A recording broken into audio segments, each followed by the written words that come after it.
in fact, that this was a factor in persuading Putin to then invade Ukraine, knowing the West was not unified and was not committed to the long term.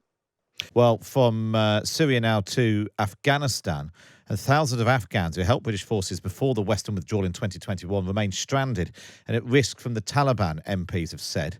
The Commons Defence Select Committee is urging the government to set out what action it plans to take to ensure safe passage for the Afghans, who include interpreters and contractors. Tobias Ellwood is the Conservative MP who chairs the Defence Select Committee and joins me now.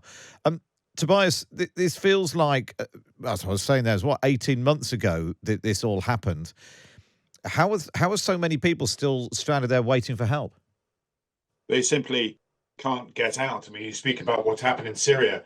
We sort of abandoned that country, and in a similar vein, we've abandoned Afghanistan. And we're one of the few committees that have actually done a report on Afghanistan and what happened there. I'm baffled as to why the government has never commissioned its own report to understand what happened there, the huge strategic failures that left us to depart, ceding the country back to the very insurgency that we went in to defeat. We had over 150,000 armed forces rotate through Afghanistan, many paying with their lives. 450 were killed, many returning with physical and mental injuries. It cost the nation £27 billion. And I'm still really astonished that the government doesn't want to learn what happened, given that it's now turning into a failed state. The Taliban was never a government in waiting, but we handed it to them.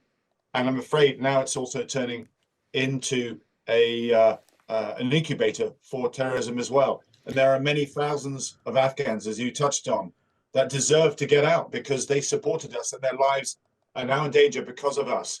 And we've essentially drawn up the shutters. Our programs for getting them out simply is not working. There are so many questions to be answered here. I really do encourage the government, even though it's 18 months later, to conduct that review and understand what went wrong. And why has this happened? Is it because it's just too difficult? Is it because the government actually doesn't see it as a priority? Is it because of all the domestic turmoil over the last 18 months, the chopping and changing of personnel in government departments and number 10 and so on, just means that it's another thing which has fallen off the edge of the table?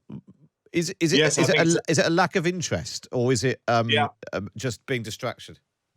I think it's a combination of those things. We made some schoolboy errors at the very beginning, trying to import Western standards onto a country that simply wasn't ready for it. Having said that, since 2014, there was very limited fighting. It was making progress, but all the distractions that you just sum up, it meant that fatigue basically crept in. But most critically, it was Donald Trump that wanted to use Afghanistan as part of his election commitment to say he was bringing troops home. He got that Doha Accord signed between the Taliban and the United States. The Afghan government wasn't even included, and the United Kingdom wasn't present either. And that, I'm afraid, set the tone as to what was going to happen next. That was the timetable begun that eventually saw us give up, essentially. And I absolutely believe, in fact, that this was a factor in persuading Putin to then invade Ukraine, knowing the West was not unified and was not committed to the long term.